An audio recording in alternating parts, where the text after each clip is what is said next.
Mr. Pippo, your question. What is your leadership style, and why would that be good for the county?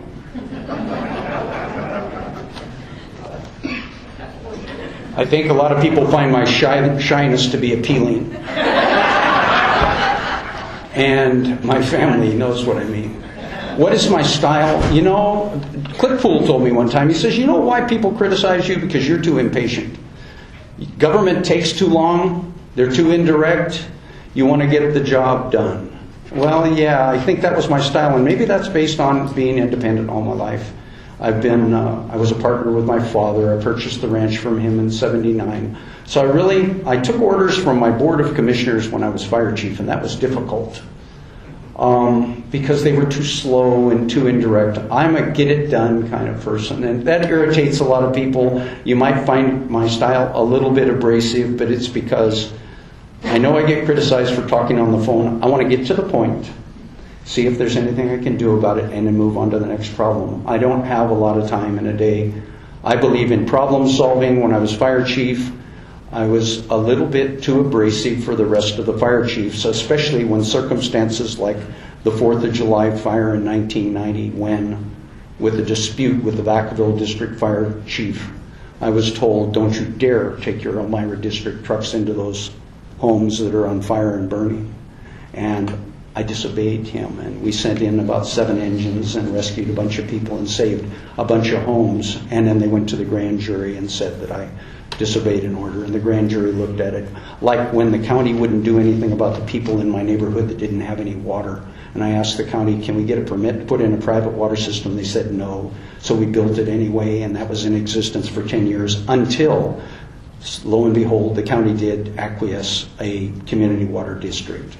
Yeah, my style's a little abrasive, but I get the job done, and I get it done as quickly as possible. Thank you. Mr. Vasquez, what is your leadership style, and why would that be good for the county? Well, the fact that the majority board has chose to pick me as their chair 2 years in a row, because I'm able to find the consensus, able to work with both sides of the aisle, if you want to call it that. I have the patience, I have the knowledge, and I certainly have the compassion to work not only with the individuals that come before us, but work with people who are looking to have problems solved. And I've been all of those things. I'm not very outspoken. I quietly get the work done. I've always been a good listener, and I think that's the difference. Thank you, Mr. Vasquez. I'd like to thank the audience for coming tonight, and I'd also like to thank the candidates for answering the questions. It's great. We'll start now with your closing statements, gentlemen. Mr. Pippo, you go first. You each have 3 minutes to close. Thank you.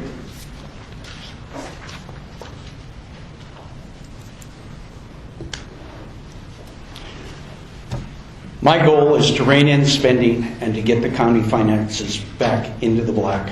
I would also propose the firing of the county administrator for the devastation he has done to the morale of our workforce. If we need to, pay the severance pay and be done with them. On March 23rd, 2010, the Board of Supervisors terminated the management incentive program. At the same time, they put a 5-step salary increase schedule back in, which will increase some department heads by over $18,000. I'm in a firm belief that the postponement of the Solano County Fair project that will cost the county, you taxpayers, ultimately $35 million, should be canceled immediately. Your county, after they balanced their budget in July, and there was a love fest called a budget hearing because anything anybody wanted was given to them because they knew that they were going to come back in October, which 21st you're going to see the real cuts.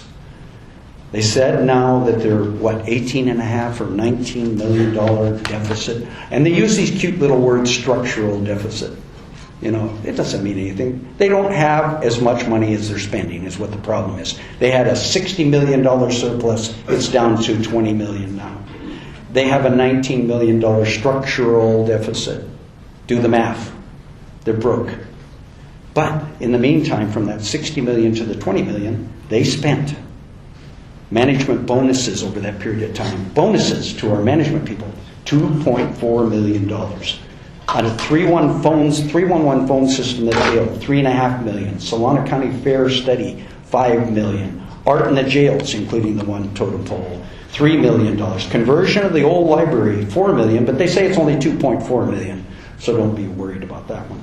The California State Fair booth exhibit, which was the incumbent's pet project, over those 4 years, $645,000 spent on that fair booth. This year, they only spent $100,000, and they were beat out by a small rural county who used 4-H club members or other volunteers to do their booth. Then there's the use of consultants. They have a consultant for everything they want to do. $6 million in the last 4 years in consultants.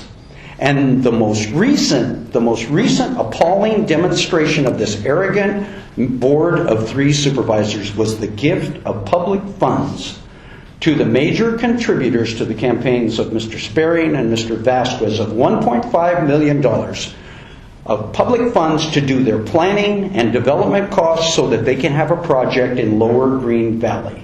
Those people contributed heavily to those 2 supervisors. Mrs. Seifert objected and wanted to charge them interest on that $1.5 million.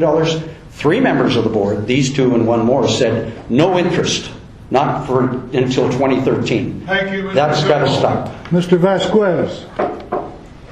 First, I want to thank you for being here. And it's interesting that Mr. Pippo has a great deal of rhetoric and able to drag out these numbers. But quite honestly, Solano County is one of the best counties financially. We've saved for the rainy day. We've done exactly what the taxpayers asked us to do. And those reserves were put in place so that we could smooth out the rough times and continue to provide services. Much like the loss of Prop 172 money, which is sales tax money that funds public safety, the sheriff, the DA, and probation.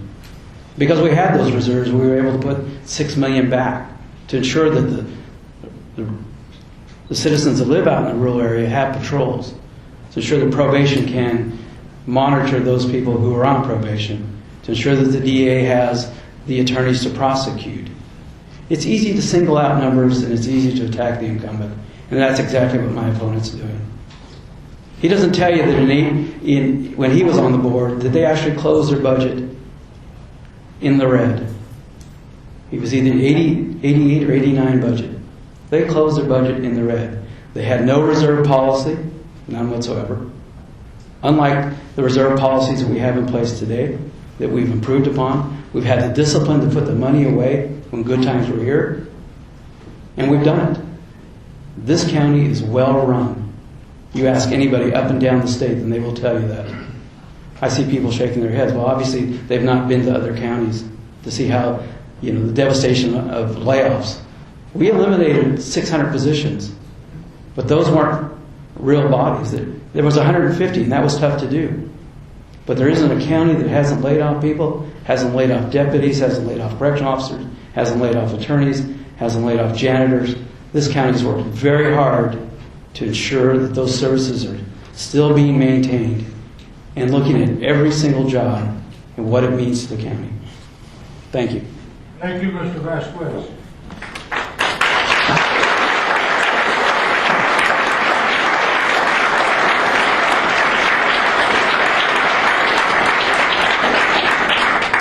And I would like to thank the audience here for your participation.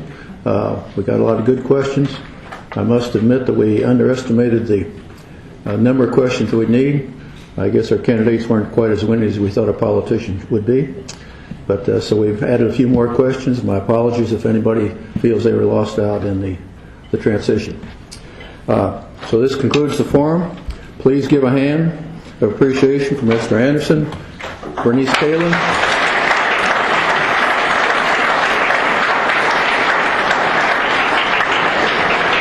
and the management and staff of the Travis Credit Union for providing this facility. Good night.